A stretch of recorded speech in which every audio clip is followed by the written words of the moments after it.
자, 우리 함께 말씀의 숲으로 들어가겠는데요. 우리 믿음의 성도들, 참 2026년도 우리가 시작하면서 1월 1일 신년 감사 예배 딱 드렸잖아요.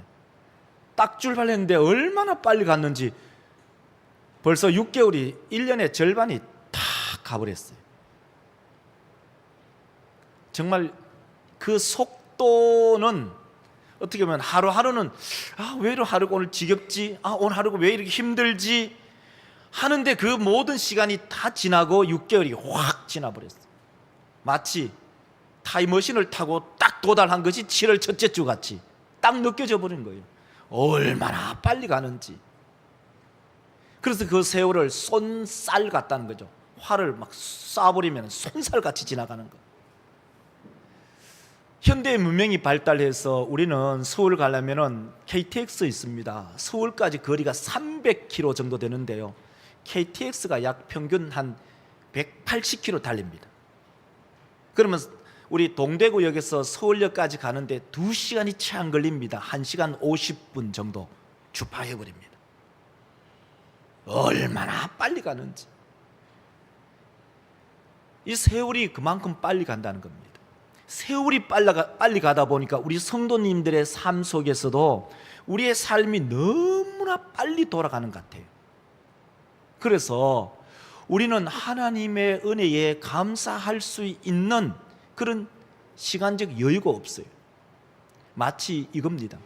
KTX가 너무 빨리 달리기 때문에요, 차창 밖으로 보이는 게 없어요. 차창 밖으로 마실 어떤 마을이 있고 어떤 나무들이 있고 어떤 꽃들이 피어 있는지, 또 어떤 사람들이 그 인도로 걸어가는지 볼 수가 없습니다. 이유는 딱 한 가지입니다. 너무 빨리 가기 때문에. 신앙적으로도 마찬가지입니다. 우리의 일상의 삶이 너무 빨리 지나가면요, 너무 바쁘게 살면 하나님의 은혜를 멈추어 서서 볼 수 있는 시간적 여유가 없습니다. 그래서 설교의 제목을 멈추면 보입니다. 한번 따라할까요? 멈추면 보입니다. 멈추면 보입니다. 그렇죠. 멈춰야만이, 좀 잠시 쉬어야만이, 좀 마음의 여유를 둬야만이 하나님의 은혜를 볼 수가 있고, 하나님의 은혜를 보아야만이 감사할 수 있다, 이런 말씀입니다.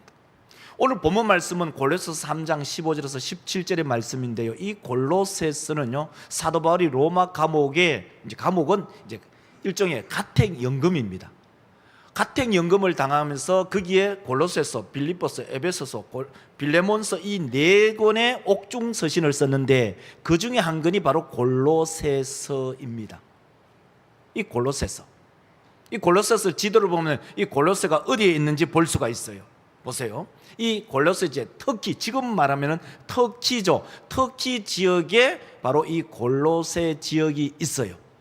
골로새 교회가 있다는 거예요. 그 골로새 교회에게 편지를 쓰는데 지금 사도 바울은 지금 어디에 있느냐?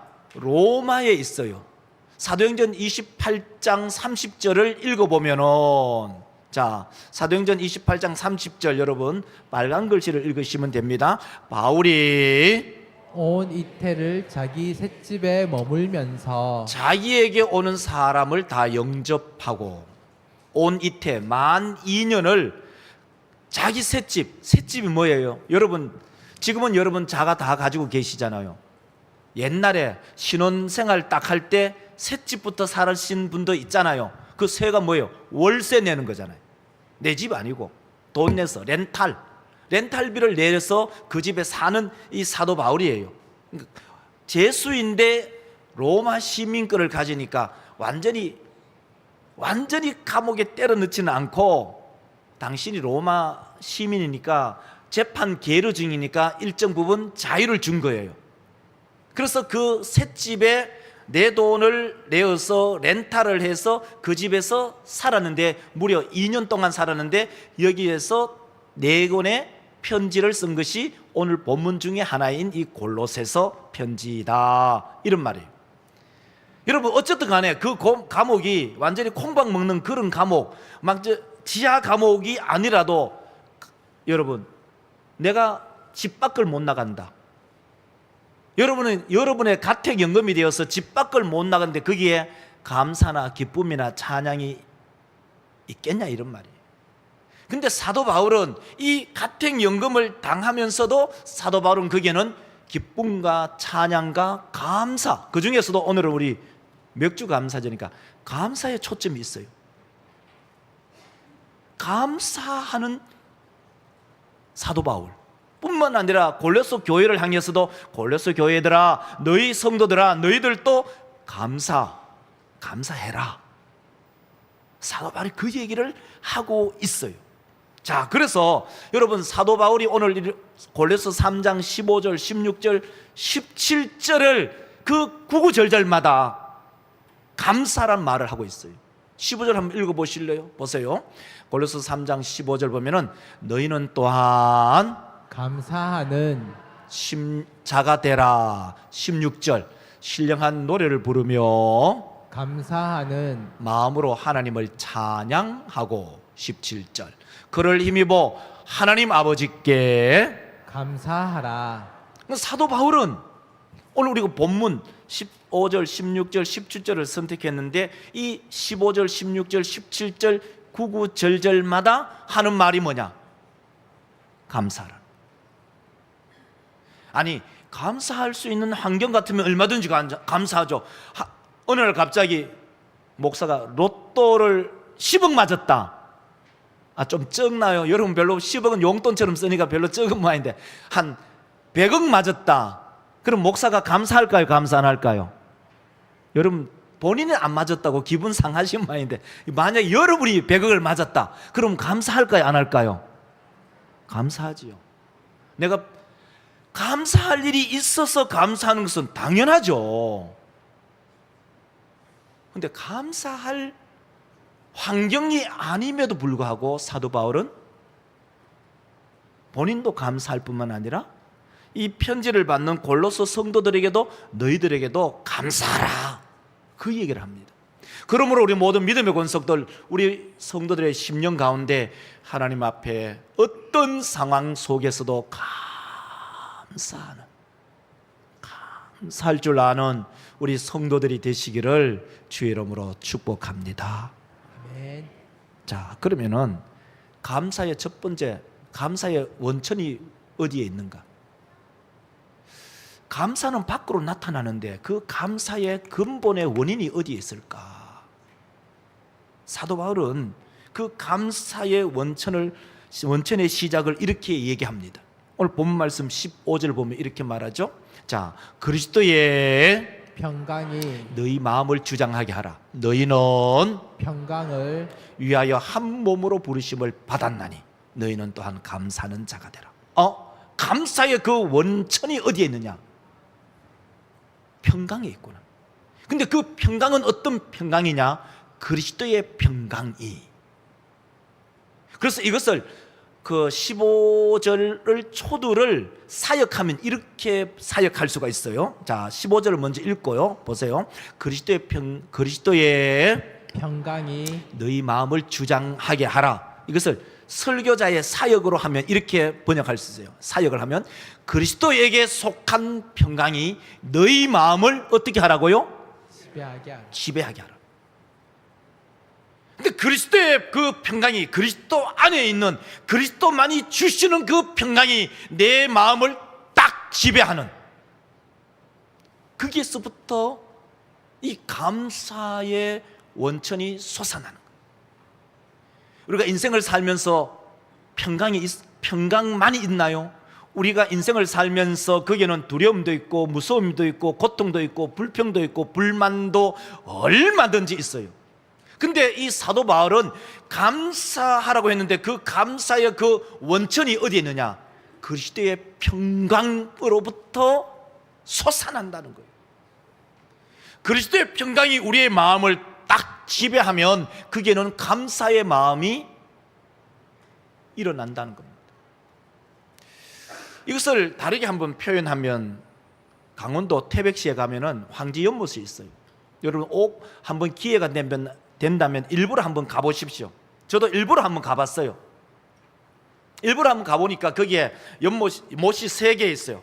큰 못 세 개가 있는데 거기에 물이 쾅쾅 솟아나요. 얼마나 많이 솟았는지. 물이 굉장히 밝고 깨끗하고, 그 물이 흘러서 어디로 가느냐, 태백시로부터 지나서 보세요. 이것이 우리 그 경상북도 봉화 사람도 있잖아요. 봉화를 흘러가지고 안동, 그 다음에 상주, 구미, 그 다음에 대구광역시에서 이제 밀양시로 해서 부산으로 가는 그 510km를 쫙 흘러 낙동강을 형성하고 있다. 그 발원지가, 다시 말해서 낙동강의 발원지의 이 황지못에서 물이 솟아나지 않으면 낙동강이 없고, 낙동강이 없으면 우리 모두 마실 수도 없고, 식물도 못 자라고, 고기도 못 잡고, 삭막한 이 우리 대한민국의 남동부가 형성될 거예요. 이 연못이 얼마나 소중합니까? 우리 믿음의 권속들, 우리의 감사가 어떻게 흘러나오느냐, 그리스도의 평강으로부터 콸콸 솟아나는 그런 우리 모든 믿음의 권속들의 심령이 되시기를 주의 이름으로 축원합니다. 평강이 불만이 아니고, 불평이 아니고, 고통이 아니고, 비판이 아닌 그리스도의 평강이 우리의 마음속에서 한량없이 솟아나는 그러한 우리 모든 성도들의 심령이 되시기를 주의 이름으로 축원합니다. 그렇죠. 근데 이 평강을 기원하는 그 이유가 뭘까? 그것은 바로 평강이 없기 때문이에요. 우리 주님께서 부활하셔서 제자들, 우리 주님 이제 십자가에 죽고 나니까 이제 선생님 없으니까 두렵고 떨리는 거예요. 부활하신 주님이 두렵고 떨리는 그 제자들에게 와서 하시는 그 첫 마디가 뭔지 아시잖아요. 너희에게 뭐가 있으라고요? 평강이 있으라. 너희에게 평강이 있어라. 요한복음 20장 보세요. 20장 21절을 보면은 예수께서 나타났어요. 부활하신 주님이에요. 부활하신 주님께서, 이 부활하신 예수께서 또 이르시되 너희에게 평강이 있을지어다. 아버지께서 나를 보내신 것 같이 나도 너희를 보낸다.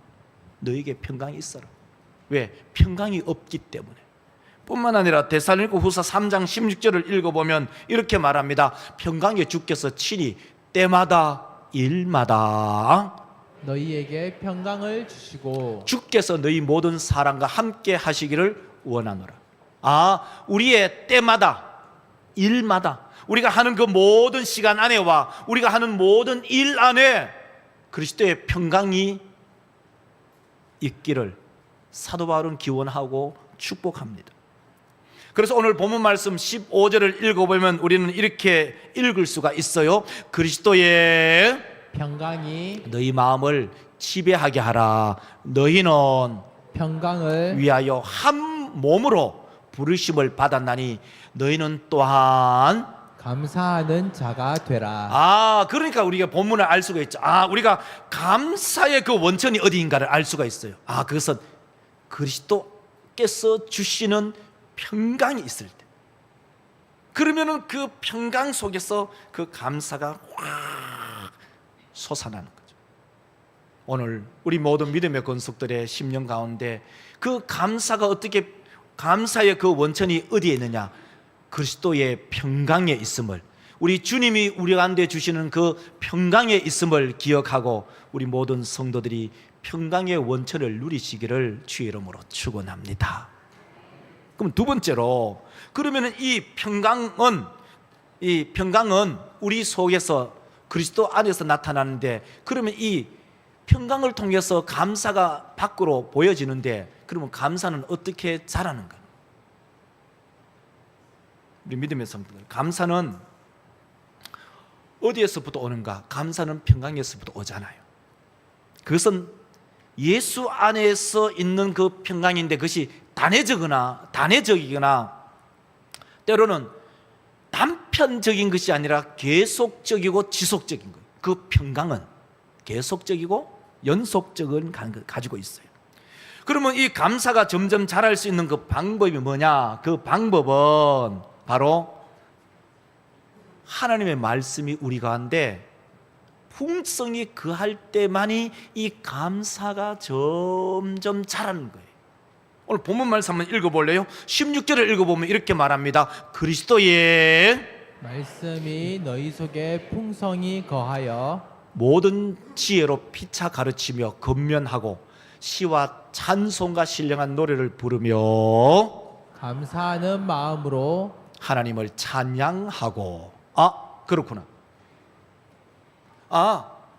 감사의 원천은 바로 하나님 주님이 주시는 평강인데, 그러면 감사가 점점 이것이 자라는 방법이 뭐냐? 점점 자라는 그 힘의 원천이 어디에 있느냐? 그것은 그리스도의 말씀이 우리 속에 풍성히 거할 때에 그것이 가능하다는 거예요. 그럼 반대로 얘기할 수도 있죠. 감사가 점점 줄어나는 이유, 감사가 점점 고갈되는 이유가 뭐냐? 그리스도의 말씀이 우리의 마음속에 점점 줄어들면 감사도 점점 줄어든다. 그건 영적인 원리입니다. 여러분, 말씀을 읽고 묵상하는데 거기에 불평이나 불만이나 비난이, 비평이 과연 나타날 수 있을까? 반대로 그리스도의 말씀을 암송하고 그리스도의 말씀을 암기하고 그리스도의 말씀을 묵상하면 거기에 자연스럽게 감사가 있을 뿐만 아니라 감사의 감사, 감사가 감사를 놓는 그런 풍성한 감사의 삶을 살아갈 수밖에 없죠. 결국 우리의 마음속에 그리스도의 말씀이 풍성하느냐 풍성하지 않느냐가 결국은 감사를 자라게 하느냐 감사를 소멸시키느냐. 우리 모든 믿음의 권속들, 10년 가운데 하나님의 말씀이 풍성하게 거하는 우리 모든 믿음의 권속들이 되시기를 주의 이름으로 축원합니다. 네. 요즘 복숭아가 집집마다, 물론 사람 집마다 좀 다르지만 집에 복숭아 많잖아요. 여러분, 복숭아 한 박스 집에 딱 갖다 뒀어요. 복숭아, 우리 성도님들은 복숭아주 최고 좋은 복숭아를 목사에게 줘요. 복숭아 딱 집에 한 박스 갖다 뒀어요. 냄새가 무슨 냄새 날까요? 무슨 냄새 날까요? 복숭아 냄새 나죠. 그 복숭아 냄새가 온 집안에 가득해요. 감사가 있으면, 그 감사의 원천인 말씀이 우리 속에 있으면 말씀의 향기가 감사로 온 집안을, 우리 온 교회를, 온 부서를 감싸요. 근데 만약에요, 이제 복숭아를 먹고 저희 집에는 그게 있어요. 그 곰국 우리 그 봉사부에서 곰국 끓이면은 그 곰국 담는 그릇 위에 뚜껑 있는 그릇 있잖아요. 플라스틱. 거기에 항상 이제 복숭아 먹고, 복숭아 이런 단어 성경서 그 설교단에서도 되나? 삐지고 설교 그 복숭아 삐져내고 복숭아 씨앗도 넣고 껍데기도 넣고 하고, 그것을요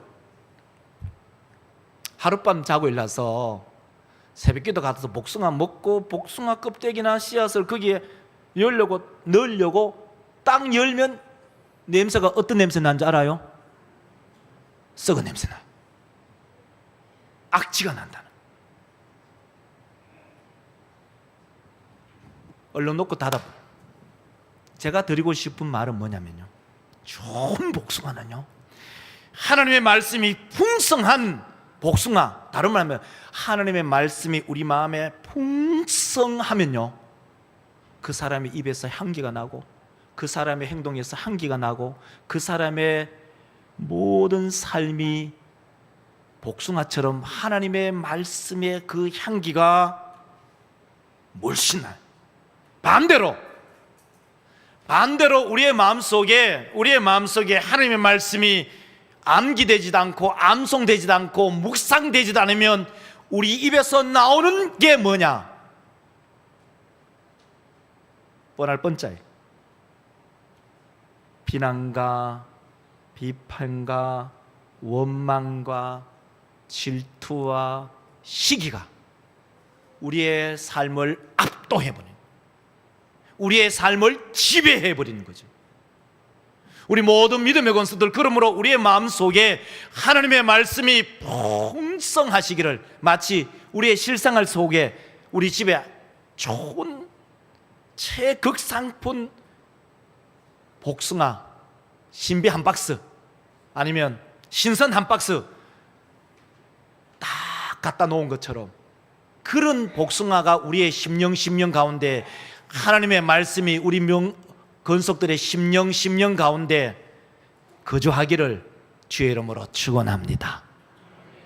그렇습니다. 그렇기 때문에 우리 모든 믿음의 권속들, 오늘 본문 말씀은 아니지만 데살로니가전서 2장 13절을 읽어보면 이렇게 말합니다. 이러므로 우리가 하나님께 끊임없이 너희가 우리에게 들은 바 받을 때에 사람의 말로 받지 아니하고 하나님의 말씀으로 받음이니 진실로 그러하도다. 이 말씀이 또한 너희 믿는 자 가운데서 역사하느니라. 감사하면 그 감사가 풍성하게 일어나는 그 이유가 뭐냐? 하나님의 말씀, 그 하나님의 말씀을 사람의 말로 받지 아니고 하나님의 말씀을 받고 그 하나님의 말씀은 내 안에 거하기 때문에, 그것도 오늘 본문 말씀대로 하면 그 주의 말씀이 풍성히 거하면 풍성한 만큼 감사도 풍성해진다. 그래서 오늘 본문 말씀 17절을 읽으면 알 수가 있죠. 보세요. 또 무엇을 하든지 말에나 일에나 다 주 예수의 이름으로 하고 그를 힘입어 하나님 아버지께 감사하라. 그렇죠. 그러니까 무엇을 하든지 우리가 뭘 하겠습니까? 말하지 않습니까? 일하지 않습니까? 그러니까 말하는 것이 우리의 삶의 전체이고 일하는 것이 우리의 삶의 전체인데, 그 전체를 다 주 예수 이름으로 하고 그를 힘입어서 하나님께 감사하라. 그러니까 하나님께 감사하면서 그 감사가 풍성하게 자라날 수 있는 방법은 하나님의 말씀이 내 안에 풍성히 거할 때 그것이 가능하다. 그래서 데살로니가서 5장 18절이 정말 우리에게 들려주고 싶은 말이 있어요. 범사에 감사하라. 이것이 그리스도 예수 안에서 너희를 향하신 하나님의 뜻이니라. 자, 제가 마지막 빨간 줄 읽겠습니다. 여러분 첫 줄 읽으세요. 너희를 향하신 하나님의 뜻이니라. 감사하라. 자, 알아들으셨군요. 다시 하겠습니다. 너희를 향하신 하나님의 뜻이니라. 범사에 감사하라. 바로 이것이 하나님께서 목사를 향한, 우리 성도를 향한 하나님의 뜻이 뭐냐? 범사에 감사하라. 범사에 감사하기 위해서는 하나님의 말씀이 우리 속에 풍성히 거하는 우리 모든 믿음의 권속들의 삶이 되시기를 주의 이름으로 축원합니다. 말씀을 맺어야죠. 잠시 멈춰야 보입니다. 여러분 삶을 잠시, 바쁜 삶을 잠시 중단하십시오. 그리고 오늘 이 예배 시간에 하나님께서 우리에게 베풀어 주신 그 은혜를 기억하고 하나님께 감사하는 우리 믿음의 성도들이 되시기를 주의 이름으로 축원합니다. 기도합시다. 하나님,